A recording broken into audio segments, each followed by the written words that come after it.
Assalamualaikum warahmatullahi wabarakatuh. Saya Yudi Pramuko, tukang donat dari Parung YouTuber tertua di semesta. Semoga Allah menganugerahkan selalu kesehatan yang begitu mahal dan juga menganugerahkan keimanan yang tidak ternilai harganya bagi manusia. Keimanan sebagai modal untuk mengarungi kehidupan modern yang penuh bahaya ini.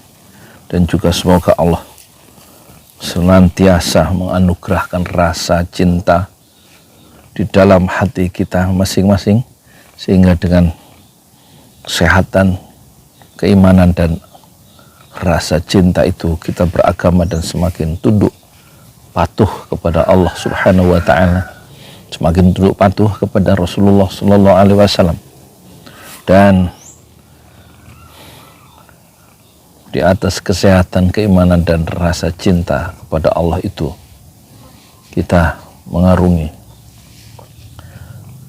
kehidupan modern yang sementara.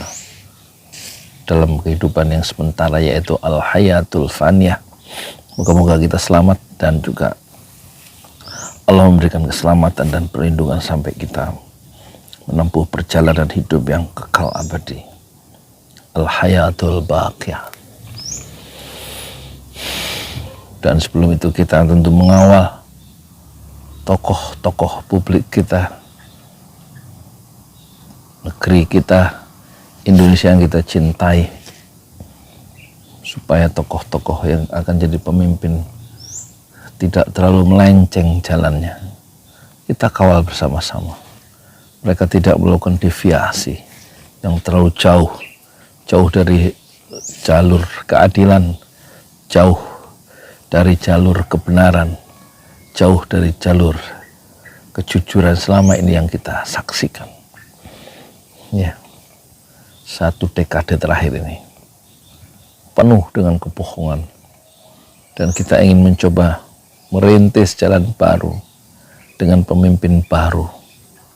Dan orang-orang pengamat-pengamat mengatakan Anies Baswedan adalah pemimpin bangsa di hari esok yang cemerlang, tetapi orang masih bingung siapa calon wakil presidennya. Kalau Puan, wakil presiden dari Anies Baswedan, menurut hitungan saya adalah satu putaran selesai dimenangkan oleh Anies Puan. Kombinasi antara Islam modern dan nasionalisme sekuler, dan Puan mewakili kaum perempuan dan juga mewakili semacam terah Soekarno yang masih memiliki pengikut yang begitu banyak, mereka sebagai Soekarnoisme, atau katakan dalam kategorisasi Kurz, antropolog Amerika itu, mereka mewakili Islam abangan, sementara Anies mewakili Islam santri. Dan tidak mungkin Indonesia bisa dikendalikan, diasuh, diatur, dikelola oleh Islam santri saja, dan sebaliknya tidak mungkin secara historis. Tidak mungkin Indonesia itu bisa berjaya di tangan nasionalisme sekuler saja. Kombinasi sejak zaman kabinet parlementer itu selalu kombinasi Masyumi dengan PNI, Islam santri dengan Islam abangan, secara sederhana begitu. Jadi Puan yang secara survei selalu menempati posisi buncit, selalu kalah dibanding tokoh-tokoh yang lain. Sementara Anies selalu masuk 3 besar bersama Ganjar dan Prabowo mungkin kombinasi Anies sebagai presiden, calon presiden, dan dipasangkan dengan Puan sebagai calon wakil presiden yang didukung oleh PDIP sebagai partai yang paling banyak memiliki suara di parlemen dan partai satu-satunya partai pemenang pemilu akan mendukung Puan habis-habisan untuk menjadi wakil presiden. Dan Puan juga harus cukup sadar diri sebagai tokoh yang baru, tampaknya kapasitasnya belum cukup untuk menjadi presiden, dan tawaran tertinggi tentu adalah wakil presiden dengan presiden yang sudah hampir tidak terbendung, yaitu Anies Baswedan. Problem muncul adalah bagaimana dengan Nasdem, apakah bisa menerima Puan? Bagaimana dengan Demokrat? Relakah Puan dipersilahkan, diberikan karpet merah, sementara AHY harus menggulung tikar, menggulung karpetnya sendiri yang digadang-gadang akan menjadi wakil dari Anies Baswedan. Penolakan yang keras dari Partai Demokrat yang pernah memimpin 2 periode sebagai presiden, yaitu SBY, tentu tidak bisa dipandang sebelah mata. Tawaran sebagai calon presiden, wakil presiden, yaitu AHY, sebagai kombinasi yang menarik karena AHY masih memiliki, setidak-tidaknya melalui jaringan SBY, masih memiliki jaringan infrastruktur yang kuat. 2 periode adalah satu investasi yang besar yang tidak mudah hilang demikian saja, dan itulah yang menjadi penopang yang sangat kuat dan meyakinkan dari AHY untuk mendampingi Anies dan memenangkan pertarungan yang mungkin pertarungan itu akan sangat brutal melawan Prabowo head to head bersama, berhadap-hadapan dengan Anies Baswedan yang ditopang oleh AHY. Jadi tampaknya Puan peluangnya untuk menjadi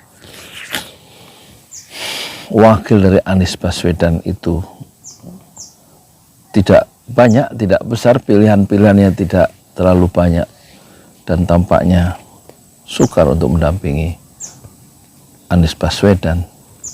Tetapi jika AHY menjadi calon wakil presiden, bagaimana dengan Partai Keadilan Sejahtera yang memiliki banyak orang-orang pengalaman yang pernah menjadi gubernur seperti Aher, ya, Ahmad Heriawan, atau Hidayat Nur Wahid yang pernah menjadi ketua MPR, ya, untuk mendampingi Anies Baswedan. Tentu PKS yang mewakili Islam kota dan berpengalaman dalam 1 pemilu dan 2 pemilu, 3 pemilu sebelumnya, tentu partai PKS adalah partai yang paling disiplin dan paling rapih dalam pengkaderan anggotanya. Tentu suara PKS itu tidak mungkin dikalahkan begitu saja oleh Partai Demokrat, di mana AHY termasuk the newcomer, ya. Tetapi bagaimana jika Demokrat dan PKS tidak bisa berjumpa pada satu titik kompromi? Mungkin akan ditawarkan alternatif yang sangat menarik, yaitu Anies Baswedan dan Ridwan Kamil yang memiliki basis di Jawa Barat dan menjadi jagoan dan pernah diusung oleh Nasdem saat Ridwan Kamil menjadi gubernur Jawa Barat menggantikan Akhir. Ini tampaknya Anies Baswedan didamping oleh Ridwan Kamil adalah pilihan yang sangat menggoda, ya. Jadi kombinasi itu tentu akan menyulitkan kompromi-kompromi di antara Nasdem, Partai Demokrat, dan juga Partai PKS. Apalagi jika Puan masuk dengan kepentingan yang mungkin bertabrakan dengan PKS sebagai partai Islam, yaitu PDIP. Jadi menurut Anda, siapakah pasangan yang paling mungkin? Anies Baswedan sebagai calon presiden? Siapakah? Apakah dengan Ridwan Kamil? Apakah Anies Baswedan dengan Ridwan Kamil? Anies Baswedan dengan AHY? Anies Baswedan dengan Aher? Anies Baswedan dengan Hidayat Nur Wahid? Atau Anies Baswedan dengan Puan Maharani? Atau Anies Baswedan dengan Prabowo? Sehingga Prabowo kemungkinan besar menjadi wakil presiden, dan kemungkinan itu bisa terjadi kalau melihat setiap masa ada tokohnya sendiri dan setiap tokoh ada masanya. Masa dari Prabowo tampaknya sudah berakhir, dan masa yang cemerlang telah tiba bagi Anies Baswedan. Saya Yudi Pramoko, tukang donat dari Parung, YouTuber tertua di semesta. Fasbir sabr jamila, bersabarlah dengan kesabaran yang indah. Assalamualaikum warahmatullahi wabarakatuh. Ojo lali di subscribe. 92% yang nonton channel saya, channel Sang Jolali, menonton tapi tidak mensubscribe. Subscribe amal soleh. Terima kasih.